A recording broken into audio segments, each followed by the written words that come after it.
Republicans make shocking gains in the Senate. Democrats win the House. And election 2020 begins today. I'm Ben Shapiro. This is The Ben Shapiro Show.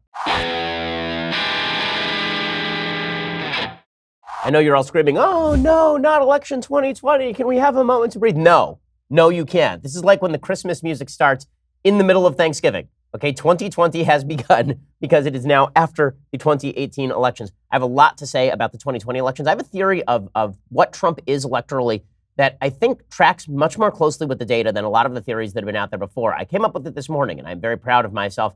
We'll see if you agree with that theory in just a little while. First, let's talk about how you can make your business more efficient. Well, you can't be using software from like 1996 if you want your business to be efficient. When you are dealing with a real head scratcher around the house, like a plumbing or electrical issue, having a go-to person on call is a no-brainer, which is why I want to tell you about Software Advice. When it comes to picking the right software for your business, Software Advice has done all the research for you. Their team of advisors can point you in the right direction so you can start working more effectively right away, and it is absolutely free. Get started at Software Advice right now by answering a few short questions. You'll be connected with an advisor to discuss the best software options for your needs. Talking to an advisor takes just 10 minutes or less. Whether you're a medical professional, a construction manager, an HR pro, you name it, Software Advice saves you time. It helps you make a more informed decision. End the software struggle today. Go to softwareadvice.com/Ben to get started. Again, that's softwareadvice.com/Ben to connect with an advisor for free.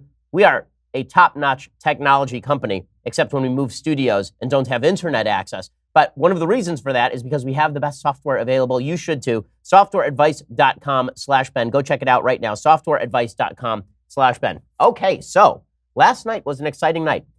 As the night started, it looked like Republicans were going to defy all expectations of political gravity. By the time the night was over, it looked sort of like we had predicted here on the show yesterday. I suggested on the show yesterday that Democrats would win 35 seats. Turns out they won 34. It looks like they're going to win 34 in the House. And I predicted that Republicans were going to pick up anywhere from 2 to 4 seats in the Senate, which they did. It looks like they picked up 3 in the Senate right now, maybe 4 by the time all of this is said and done. Now, this has led to a lot of puzzlement. How is it that Republicans could lose the House but pick up seats in the Senate? Well, because the map was uniquely bad for Democrats this time around in the Senate. But Republicans did overperform. And yes, President Trump had something to do with that. President Trump visited a bunch of battleground states in hotly contested Senate races, and every place he visited, the candidate won. President Trump has a unique gift for getting the base revved up, and particularly in close Senate elections, that does matter. So he does have coattails when it comes to getting the base out. He does have reverse coattails, however, when it comes to House races. Virtually every purple seat that was contested, every seat in a suburban district that Republicans held, went to Democrats last night. That is deeply troubling for Republicans. So there's good news for Democrats, there's good news for Republicans, there's bad news for Democrats, and there is bad news for Republicans. The good news for Republicans first. The good news is that the kind of beloved star-making candidacies, Beto O'Rourke and Andrew Gillum in Florida, Beto O'Rourke being the Senate candidate in Texas, those came to an end last night. All of that came to a crashing halt. Beto O'Rourke spent more money than God has and still lost his race. It was shockingly close. It was a 3-point race that he lost in Texas. I think a lot of that has to do with the deeply flawed candidacy of Senator Ted Cruz, who has sort of mortally wounded himself in a lot of ways since 2016. But with all of that said, Beto O'Rourke did go down in flames after spending $1 bajillion. That is an actual number. $1 bajillion was spent by Beto O'Rourke. He went down anyway. He was basically like the Joker in Dark Knight. He just went around saying that it's not the money that matters. It's the point. It's the point. He just set giant piles of money on fire. So Beto O'Rourke goes down in Texas. Andrew Gillum goes down in Florida. He was another person who, according to polls, was going to win. Ron DeSantis instead comes from behind and snatches victory from the jaws of defeat, which is great. I like Governor DeSantis. I know him. He's a good man, a nice family, and all of the attempts to malign him as a racist by a radical like Andrew Gillum went for naught in Florida, which is great news. So what it also looked like, Mike DeWine won in Ohio in the Ohio gubernatorial race. Republicans kept a bunch of key gubernatorial seats in places like Florida and Ohio where redistricting matters. Also, it is true that they retained a bunch of Senate seats that they needed to retain. So it looks like Kristen Sinema, who is a radical leftist in Arizona, lost to Martha McSally, which is terrific. Senator McSally, she'll be a great senator, Air Force pilot, first Air Force pilot in combat to be female. And yet the media didn't see fit to cover that as a feminist victory, or Marsha Blackburn winning a Senate seat in Tennessee. That was not a feminist victory. The only feminist victories were people endorsed by the Women's March, of course. But those were key seats. Obviously, the Indiana seat flips. Joe Donnelly, an Indiana Democrat, he loses to a Republican business person. So these are all big wins for Republicans. They do lose Dean Heller in Nevada. That was largely expected. But overall, the talk of a blue wave was overstated. Now, how you see this election is dependent on whether you see this as a year in which Democrats were going to ride back in and overtake everything, or whether you saw this as a rebuilding year. I think the Democrats have a very skewed view of politics thanks to the Obama years. I think that the Obama years made Democrats believe they were never going to lose again, that Trump was an electoral aberration, and that therefore they were going to sweep to victory. They were going to come back in, sweep through the House, sweep through the Senate, take everything back in one fell swoop. Trump was just a mistake. It was just a blip on the radar. Well, it turns out Trump is not a blip on the radar. Republicans are not a blip on the radar. The state seats that Republicans won during Obama's tenure were not a blip on the radar. If they had seen last night as rebuilding the farm team, if they had seen it, Dana Perino suggested this to me this morning, so I'm using her metaphor. And I think she's right. If Democrats had seen this as we are in recovery here, then it was a very good night for Democrats, right? They win back the House. They win virtually every contested seat across the country. They oust a bunch of Republican incumbents, including incumbents like Dave Bratt in Virginia, which is really not great. I really like Dave Bratt, congressman from Virginia who ousted Eric Cantor, if you recall, back in 2010. All of this is to suggest that Republicans have some problems. Now, Democrats have some problems because Florida and Ohio are not solidly in the Democratic line. And that's a problem for them in future presidential elections. Republicans have a problem because some states like Pennsylvania, Michigan, Wisconsin, those states look to be trending back blue, which is a real problem for them. If President Trump were to win in 2020, Florida and Ohio, but lose Wisconsin, Pennsylvania, and Michigan, he loses the election, right? He needs to win at least Wisconsin of those three. Wisconsin was very tight last night. Governor Scott Walker, who's been a tremendous governor, was ousted in an extraordinarily close race that may end up in a recount in Wisconsin. But political realities are back in play. So the polling was flawed in 2016. The polling was a lot less flawed last night. That's why I was able to rely on data and fairly predictably predict what exactly was going to happen in the overall numbers. So there are a bunch of lessons to be learned. President Trump, of course, is taking away the lesson that he's awesome because he's President Trump. So he tweeted this out last night. He tweeted out, "Tremendous success tonight. Thank you to all." Well, from a certain perspective, that's true. Republicans gained a bunch of seats in the Senate. So many seats in the Senate, in fact, that it will be very difficult for Democrats to take the Senate in 2020. It also means that President Trump's agenda for the next couple of years is going to be judges, judges, judges, and more judges. In fact, there's a case to be made that President Trump gains politically by the Republicans losing the House, because now he just gets to punch Nancy Pelosi. He gets to do rock'em sock'em robots with Nancy Pelosi for the next couple of years. Republicans basically had very little legislative agenda anyway for the next couple of years. So now they just get to blame the Democrats for nothing happening, and Trump gets to run against Nancy Pelosi.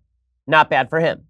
However, did Trump have a massive down ballot effect for Republicans that was negative? Yes, he had an up ballot effect for people like Ron DeSantis in Florida, for folks like Braun in Indiana. He had an up ballot effect for Ted Cruz in Texas, obviously.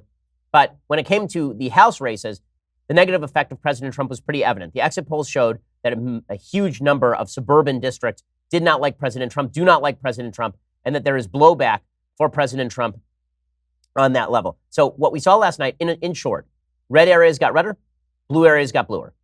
All of the trends that we saw in 2016 were doubled down upon. Rural areas went heavier for Republicans. Suburban areas went bluer for Democrats. Is that a trade that Republicans are willing to make? Maybe for now, but that's not a plan for the future. With that said, the Democrats, I think, at least partially, are looking at this and saying, well, though there were a lot of blown opportunities there, close only counts in horseshoes and hand grenades. And Andrew Gillum nearly winning in Florida is not Andrew Gillum winning in Florida, and Beto O'Rourke nearly winning in Texas is not Beto O'Rourke winning in Texas. You can see Trevor Noah was very disappointed last night on Comedy Central. He said the blue wave was basically just a Smurf peeing. So it was touch and go for a while today.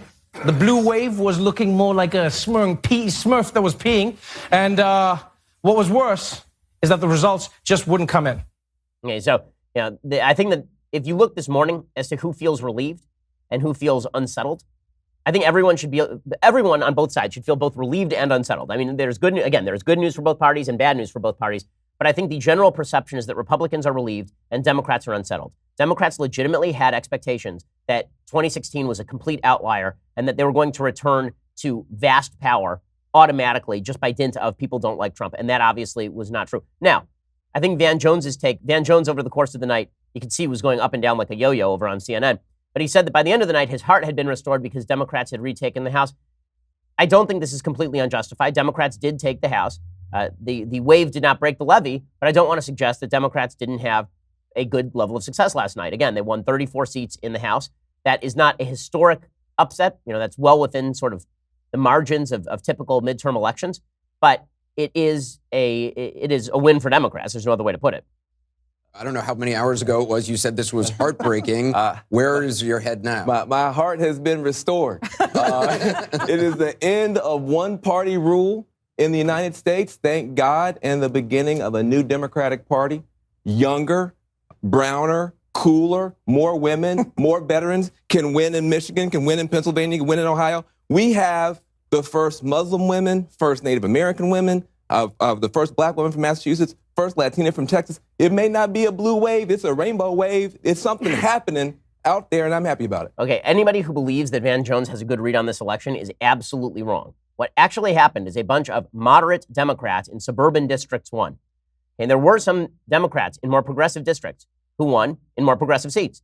Okay, but the notion that a bunch of progressives swept into power and that what Democrats have to do in 2020 is double down, more cowbell, right? That what we need is more progressives.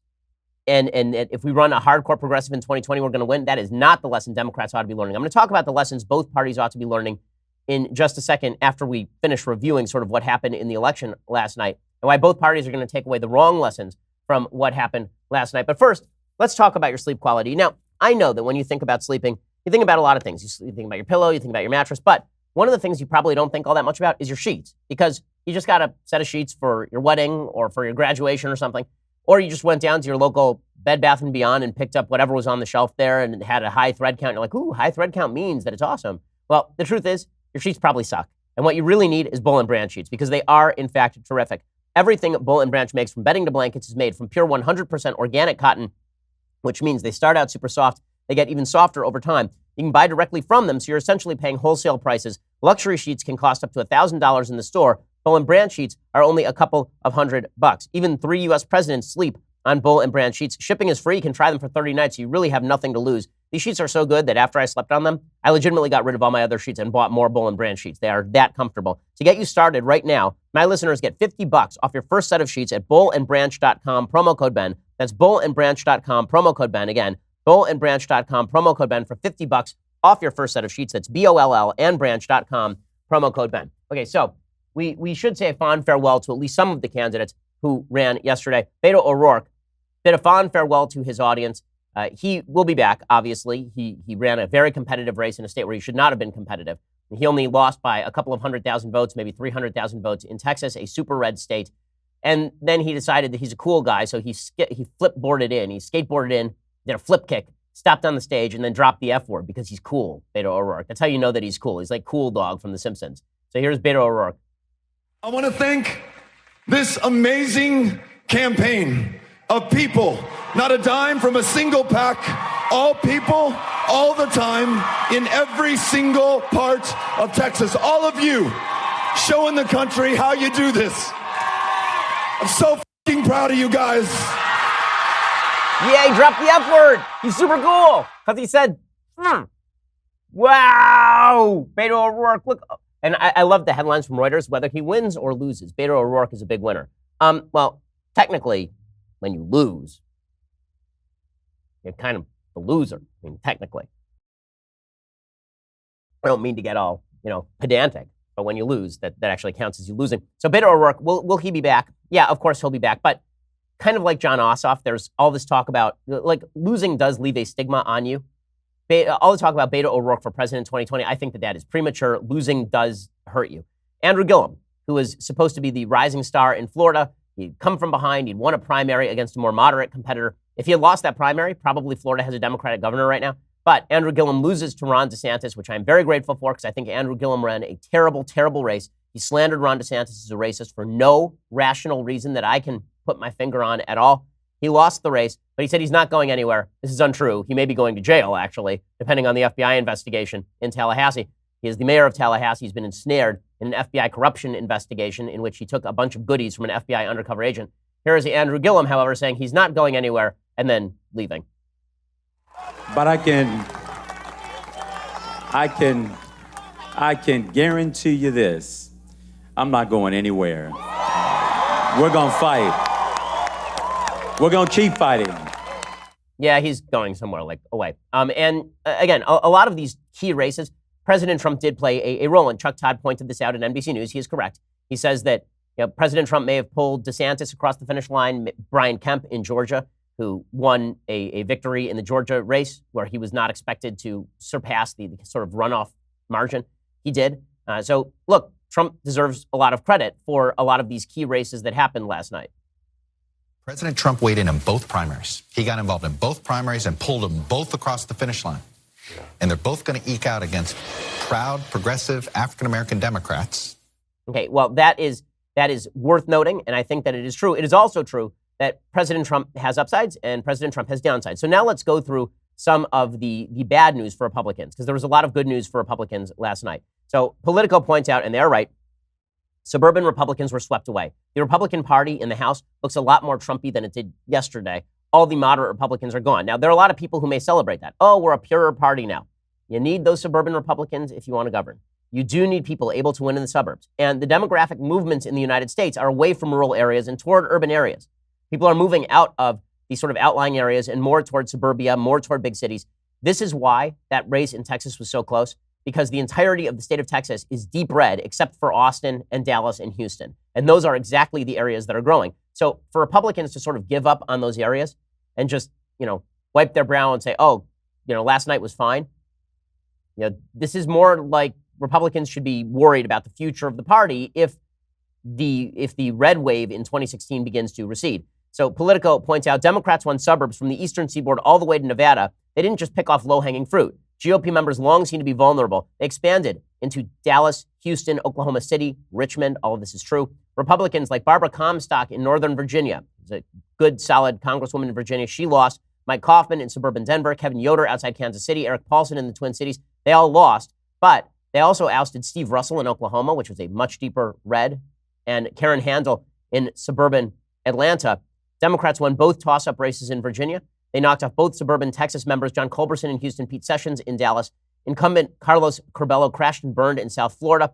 Republicans kept only a handful of suburban seats. So obviously Republicans have to worry about that. One of the things that I'm seeing that's hilarious today is Democrats saying, well, we really did win in a wave because look at the popular vote in the Senate. This has really become a thing. Stop being an idiot. The popular vote in the Senate doesn't mean anything. 1/3 of the Senate was up. The Senate is not a popular vote body. In other words, Montana has as many senators as California. Racking up votes in California does not help you in the Senate. Not only that, Democrats retained, there were 33 seats up yesterday. Democrats retained like 20 of those seats. So let's not get out over our skis when we suggest that the public has rejected Republicans and yet the system is structured so that Republicans win anyway. No, that's called the United States Senate. It's been there for quite a while. So stop being stupid. The Politico points out that Democrats may have lost the Senate until 2022. As I pointed out earlier, the fact remains that as of 2020, Republicans are going to hold 54 Senate seats, which is 3 more seats than the GOP now holds. The 2018 map was bad. The 2020 map is not all that great. If Democrats lose the Alabama seat, which they will, they only won this time because Roy Moore was a garbage candidate. The only Republicans up for re-elections in state Hillary won are Cory Gardner in Colorado and Susan Collins in Maine. Susan Collins is a very good politician in her home state. And so there's a significant possibility that Republicans only lose maybe 1 seat. They'd have to have a wave, basically, in order for them to take the Senate in 2020. That seems doubtful. Republicans did hold some big governorships. Democrats patched the blue wall, but it is still vulnerable. So this is a point that Politico is making, and it's worth noting. In Michigan, Democrats won the governor's race. The incumbent senator was reelected. The party picked up a House seat. In Iowa, Democrats picked up 2 House seats. In Wisconsin, Scott Walker went down and Senator Tammy Baldwin won re-election. But remember, Trump was not on the ballot in any of those places. And as Politico points out, in 2010, Republicans won the governorships in Pennsylvania, Ohio, Wisconsin, and Iowa, and senators in Pennsylvania, Ohio, Wisconsin, and Illinois. And then Obama won them all in 2012. So Trump, again, was not really on the ballot in any of those key states. So maybe in Wisconsin and Michigan and Ohio and Pennsylvania, Trump does better than the Republicans did in this off-year election. And one thing that the Democrats are really picking up on is that a lot of women won. That's because more women ran. A lot of women ran and they were in positions to win. So that makes a big difference. But Democrats are taking the wrong lessons from this election cycle. The lesson that they are taking from this election cycle is look at all the progressive radicals that we got elected. Right, because you primaried more moderate candidates in progressive districts, right? Alexandria Ocasio-Cortez, they think now is the future of their party, according to people like Van Jones. You want to shellac your own chances at national prominence, make Alexandria Ocasio-Cortez the head of your party. Tack to that extreme left. What the American people basically gave Democrats a referendum to do was to check Trump in the House and to act in more moderate fashion. And what they gave Republicans a referendum to do was check the more ridiculous excesses of the Democratic Party. But I don't think that's the message that either party is going to take away from the election last night. I'll explain in just a second. First, let's talk about that ugly thing that you've got on your wrist. You need a better watch, okay? You just do. Okay? Movement watches are fantastic. I have been an advocate for Movement for a long time. Their startup team has made Movement the fastest growing watch company in the world. And with their versatile line of watches, glasses, and accessories, you'll be sure to find the perfect holiday gift this season. They've dropped their first ever automatic watch, the Arc Automatic. It is beautiful. It looks fantastic. It's minimalist design. It just looks terrific. They have their 1960s American muscle car inspired blacktop collection. They're bringing out new watches all the time. They all look great. And they look like luxury watches. They are luxury watches at a non-luxury price. Movement watches start at $95. You're looking at $400 for that same quality from a traditional brand. I promise you. I actually love shopping for watches, and so I actually look to see what watches go for online. Movement watches are just as nice and nicer than a lot of more expensive watches that you'd have to go get at a department store.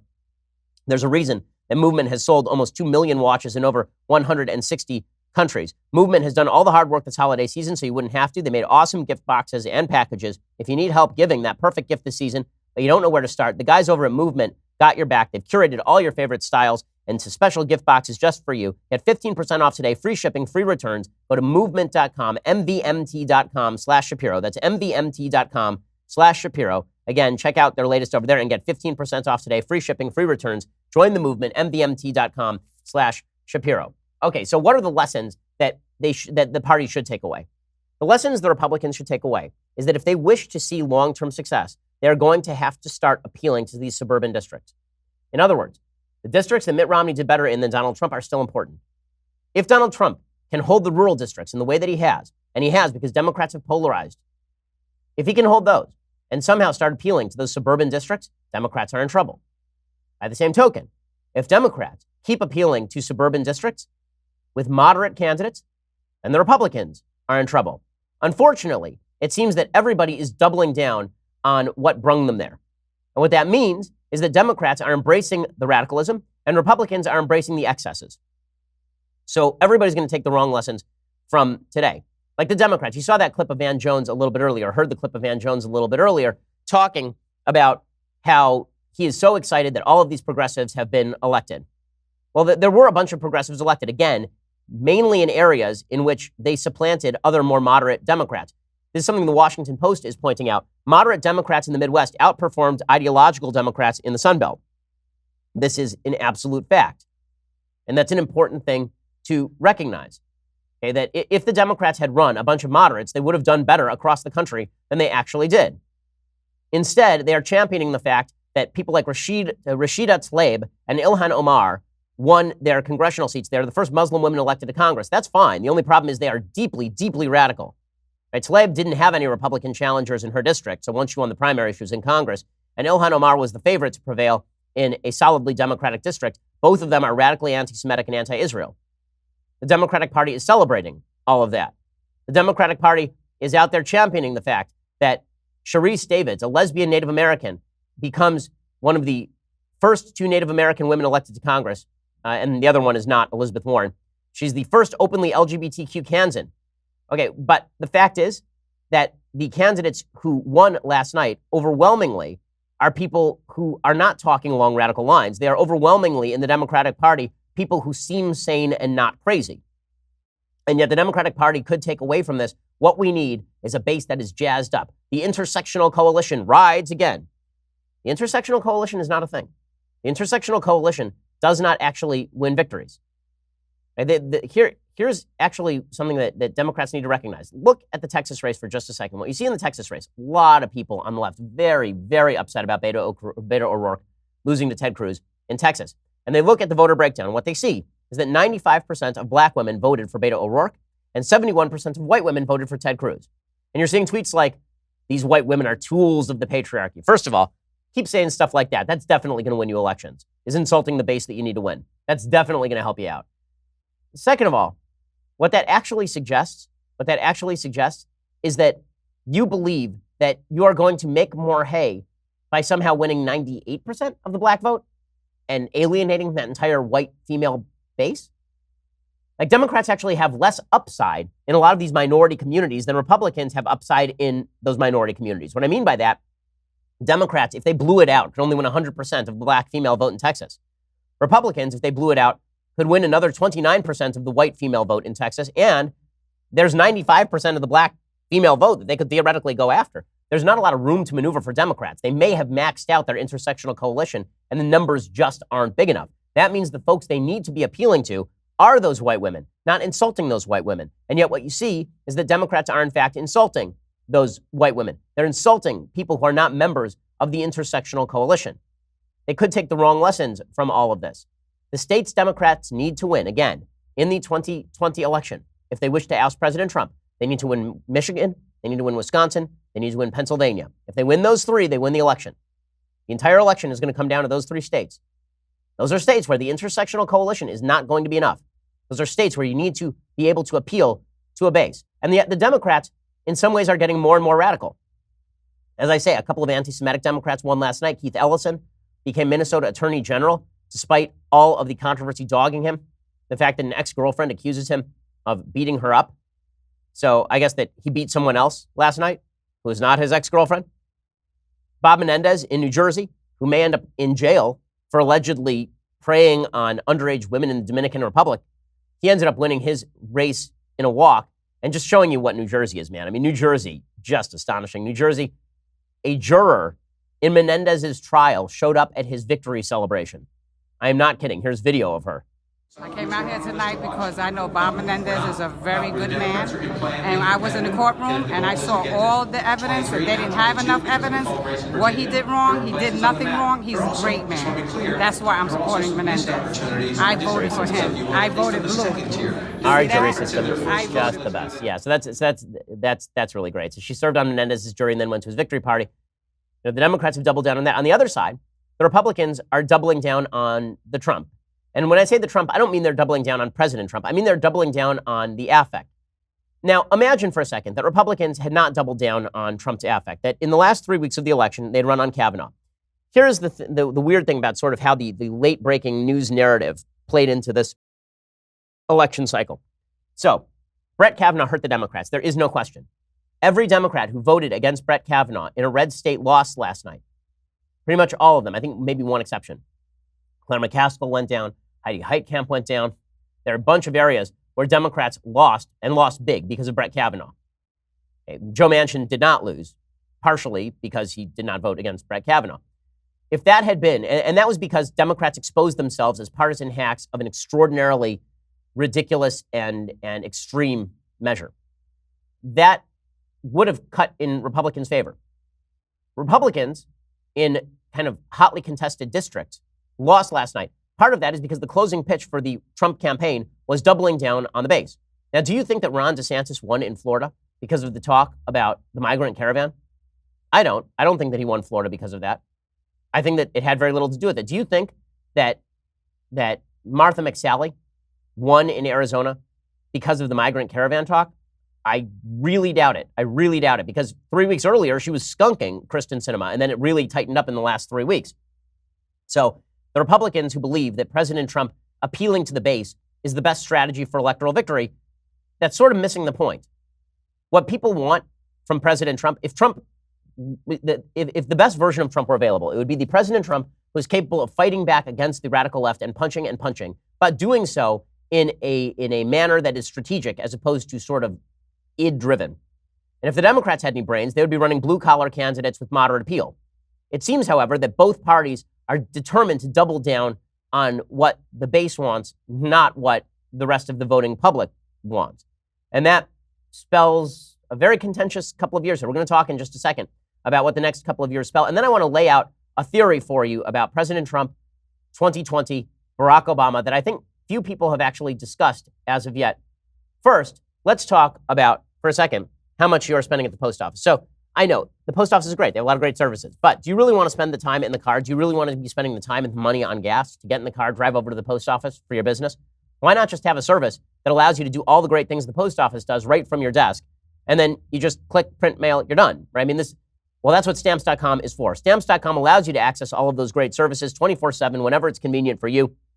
You can buy and print official U.S. postage for any letter, any package using your own computer and printer. The mail carrier picks it up. You click, print, mail, you are done. We use Stamps.com here at the Daily Wire offices. It saves us time and it saves us money. Right now, use promo code Shapiro for this special offer. $55 of free postage, a digital scale, and a 4-week trial. Again, that's Stamps.com. Before you do anything else, click on the radio microphone at the top of the homepage and type in promo code Shapiro. That's Stamps.com, promo code Shapiro. And when you use that promo code Shapiro, you get that special offer up to $55 of free postage, a digital scale, and a 4-week trial. It really is terrific. It saves you time and it saves you money. There's a reason we use it here at the Daily Wire. Stamps.com. Use that promo code Shapiro. Okay, so I want to talk about what an alternative history of the last month in politics would have looked like electorally. And I also want to talk about what's coming next and my grand theory of Trump 2020. But first, you're going to have to go to subscribe.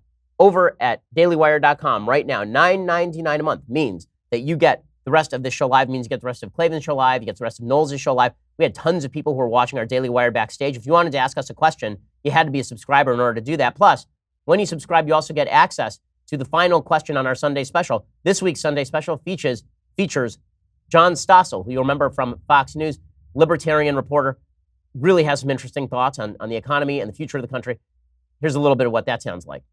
Hi, I'm John Stossel, annoying libertarian. I'm going to be on the Ben Shapiro Show, his Sunday special this Sunday, talking about individual freedom and not invading lots of other countries. So that is an interesting conversation. You're going to want to go check that out this Sunday. Please subscribe over at iTunes or YouTube and leave us a review at iTunes. It really does help our rankings over there. We really appreciate all your support. Please subscribe. By the way, $99 a year gets you the annual subscription. It is cheaper than the monthly subscription. And so, you also get this, the Leftist Tears Hot or Cold Tumbler, the only thing that sustained me through last night's marathon session in covering the election. You too can be sustained and emboldened by the Leftist Tears Hot or Cold Tumbler. Go check it out right now. They're the largest, fastest growing conservative podcast in the nation.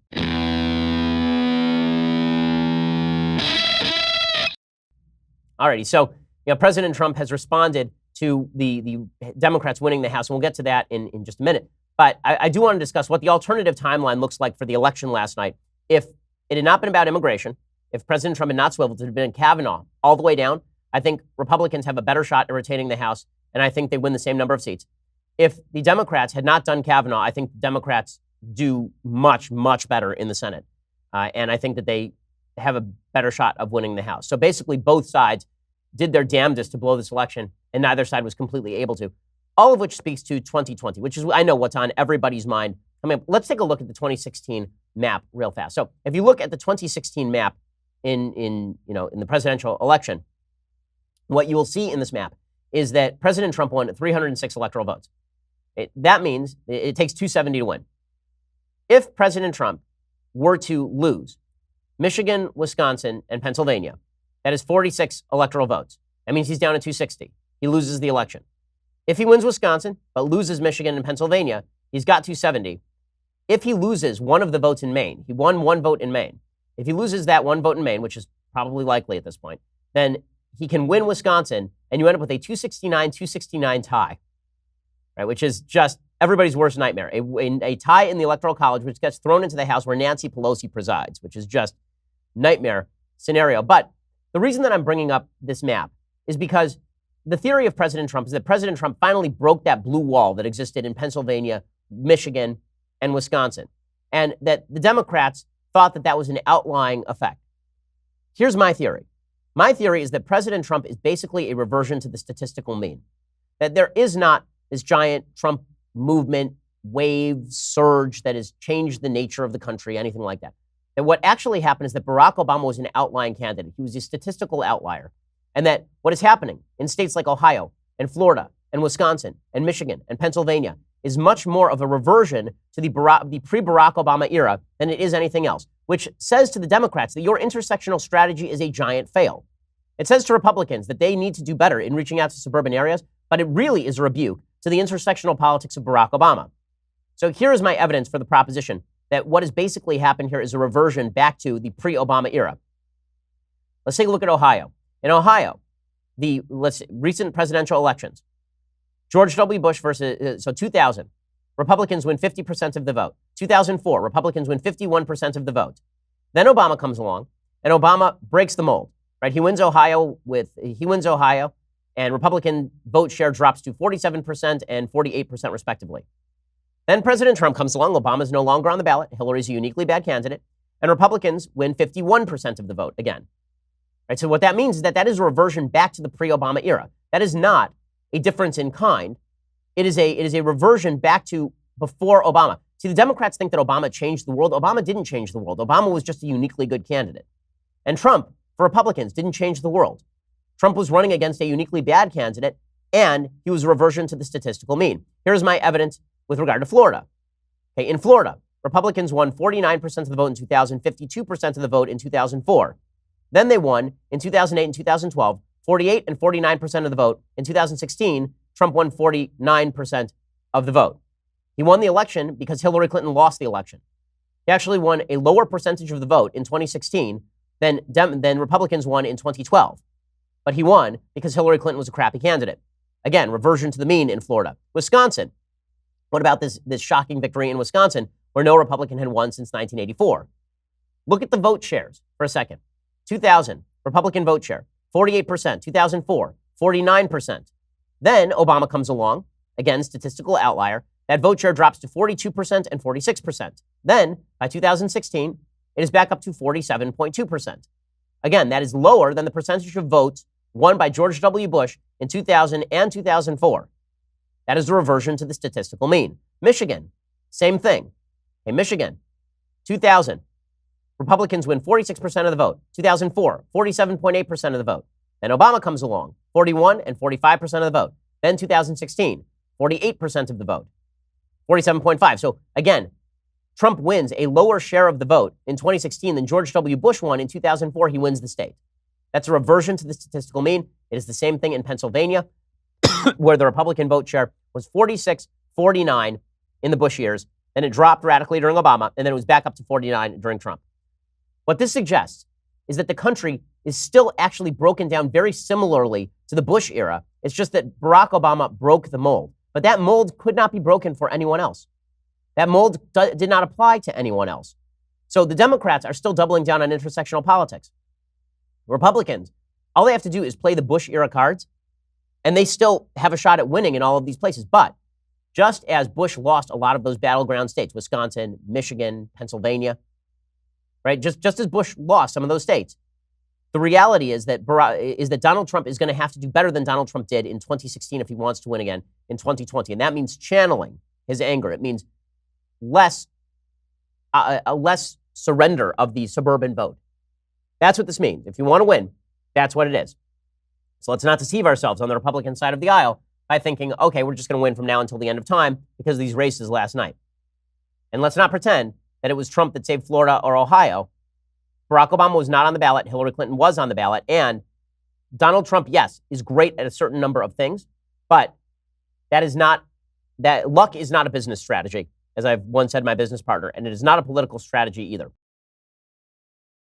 Okay, so what comes next? What comes next here could actually be good news for President Trump.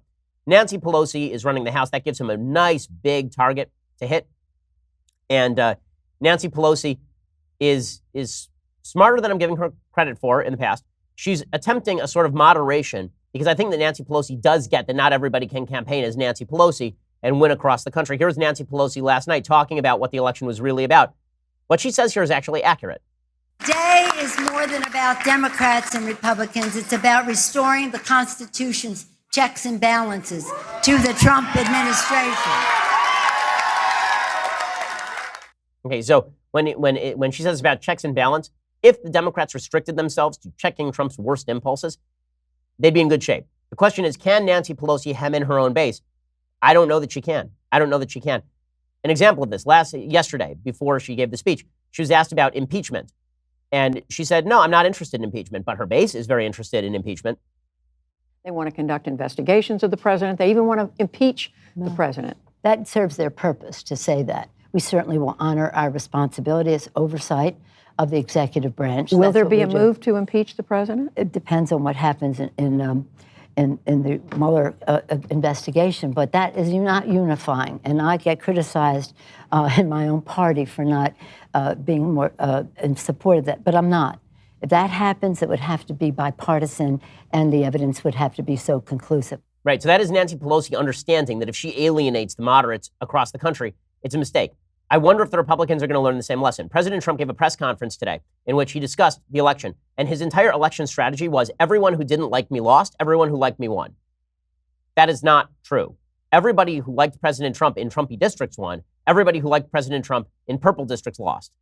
If President Trump is going to have to understand that if he wants to win re-election, it's not going to be enough to just double down on the gal that brung him. He's going to actually have to change strategy a little bit. It looks like Nancy Pelosi actually understands that, which is scary. I want her not to understand that. I want her to lose, right? I don't want Nancy Pelosi in charge of government. I don't want Elizabeth Warren as president of the United States. I would be remiss if I did not point out that Nancy Pelosi also is a gaffe machine. Last night, she actually called for people to cheer for pre-existing medical conditions, like, yay, diabetes, yay, mesothelioma. Here's Nancy Pelosi. It's about stopping the GOP and Mitch McConnell's assaults on Medicare, Medicaid, the Affordable Care Act, and the health care of 130 million Americans living with pre-existing medical conditions. Let's hear it more for pre-existing medical conditions. And people cheer like, yeah, and even the kids who are next to her are like, why am I even here, man? Just get me out of here. Just get me out of here. Now, again, will Nancy Pelosi be able to contain the enthusiasm of her own base? I have serious doubts about that. The base is clamoring for investigations, which is going to be not terrible for Trump. More investigations. Look, Trump, it's all baked into the cake, man. If they get his tax returns and it turns out that dude gives charity to puppy slaughtering mills, no one's going to care. Like, legitimately, everything is baked into the cake for Trump. If Democrats want to waste their time for the next couple of years in investigations, they can do that. The only thing that would, I think, damage Trump at all is if they came up with some evidence of emoluments that he was self-enriching or something. But even there, I don't think that there's going to be much. Adam Schiff, however, who has now, he's now going to be the head of the House Intelligence Committee. And he is, suffice it to say that Adam Schiff has moved his pup tent from CNN's green room over to the House Intelligence Committee. He says there will be more investigations, more cowbell, more cowbell.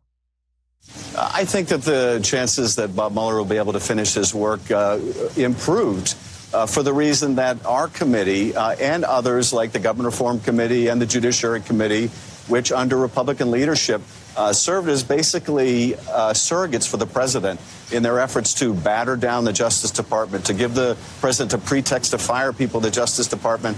All of that, that tearing down of the independence of these institutions is going to end. Okay, so this is, their pitch. I don't think that pitch is going to play in 2020. Being a natural pessimist means I think that every party takes the wrong lessons from last night's elections. But again, there are encouraging signs and discouraging signs for both sides in that election. If people are willing to read the tea leaves, there's a lot of upside for Republicans. If they don't, there's going to be a lot of downside. Okay, time for some things I like and then some things that I hate. So things I like, it is true that we are an amazing country in which we get to transfer power safely from one party to the other in a variety of chambers. Checks and balances keep our rights safe for the most part. And that is a wonderful thing.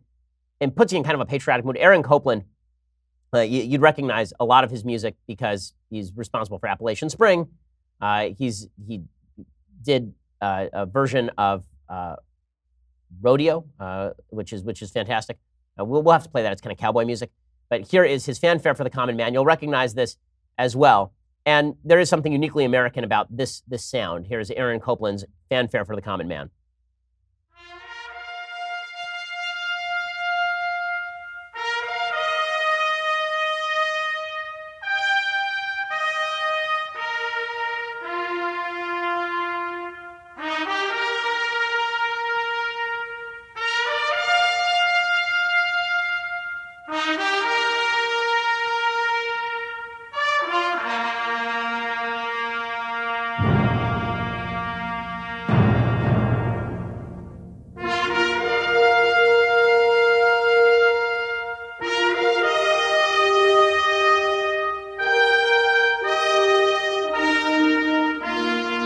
good stuff. So give a listen to it if you're in the mood today. And why not be in the mood today? This is a pretty spectacular country, no matter how elections go on a one-off basis. And worth noting, transfers of power like this, totally normal. When people say that the Republicans didn't hold the House, there has never been since in the last century, or since 1968, no party has held all the House, the Senate, and the presidency for more than 4 years, since 1968. So last night was fairly predictable, and it also provides some good data. And I have to say, I root for data. I like data because it gives me something to go on. It allows me to actually make my analysis smarter. I'm sort of happy that data was justified last night, even if they got the races wrong in places like Florida. Okay, time for a quick thing that I hate. Okay, so this is pretty amazing. Lisa Milbrand over at Marie Claire has the stupid column of the day. It's called Why Trump's America Makes Me Regret Adopting My Daughters. Okay, it makes me regret her adopting her daughters because she's a crazy person. Here's what she wrote. Our daughters came home from China more than a decade ago. The first time their tiny feet touched American soil, we made a big deal of it. We were so happy about everything they'd inherit as newly minted Americans, our already head over heels in love for them, every opportunity we could afford, and freedom from China's oppressive government and its controversial one-child policy. The same policy that was most likely the very reason they were available to join our family half a world away. But now I worry we made a tragic mistake. You're right, leaving kids in a Chinese orphanage is way better than bringing them to the freest country in the history of the world and most prosperous country in the history of the world. Probably you should have left them in the Chinese orphanage, you crazy person. And she says, I pulled these two beautiful babies away from a rising power and into a damaged democracy. Really? That's how you see China in the United States? The United States is a damaged democracy, and China is a rising power? China is a fascist one-party state in which people do what the government says, up to and including their actual number of children. I brought two girls of color into a society where it's clear that their word and their bodies are worth less than a man's. Hey, you want to talk about sexism in China, gang? It's an actual thing. It's an actual problem. Is that the reason that, why do you think it's a bunch of girls who are available for adoption in China and not a bunch of boys? Because of sexism in China. And if you think that racism is a uniquely American phenomenon, it is not. Okay, for example, Black Panther in the United States opens to enormous numbers, right? Like world-shaking numbers. Black Panther barely did business in China. Racism is actually a thing around the world. This is where overt racism has become even more likely than it was a decade ago, according to this woman. And unfortunately, my worries aren't exactly tinfoil hat wearing paranoia. Well, no, actually, they are. They are. 2 years ago, writes this crazy person, I brought my daughters to the voting booth with me, expecting they'd witness the election of the very first woman president. Instead, we got a guy with multiple sexual allegations made against him, who backs candidates for the highest posts in the land, who also have assault and molestation claims against them. Again, Keith Ellison is the new Minnesota Attorney General, guys. And Bob Menendez is the returning senator from New Jersey. Me Too may have brought the conversation about sexual assault out into the open and helped clear the entertainment industry of some of the worst offenders, but the current administration seems far more willing to promote than prosecute the accused. No, actually, that's not accurate, right? There are those of us who, one of the great ironies, how many times did you hear any Democrat say you can't vote for Keith Ellison? Did I hear one of them? I didn't hear one of them. Anyone say no one should vote for Bob Menendez? I didn't hear one of them. How many candidates have I said Republicans should not vote for because it would be a moral blot? A bunch, including Roy Moore. So don't give me this crap about how Republicans don't police their own. We police our own a hell of a lot better than Democrats do, even in areas where we fail. At least there's a kickback. Like there were a lot of Republicans who were upset that Steve King retained his seat in Iowa last night. How many Democrats were upset that Keith Ellison won the Attorney General seat in Minnesota? And Keith Ellison is a hell of a lot more racist than Steve King even. It says, Trump promised during his campaign he would roll back Roe v. Wade, and a new Supreme Court Justice Brett Kavanaugh's conservative judicial record makes it seem he'd be just the man to help do it, no matter his protestations that he considers it settled law. The idea that my daughters may lose the right to control what happens to their bodies, especially if they could end up with a pregnancy that's the result of a sexual assault, keeps me up at night. Well, it's kind of weird that you're so pro-abortion considering that your daughters literally are alive because they avoided forced abortion at the hands of the Chinese state.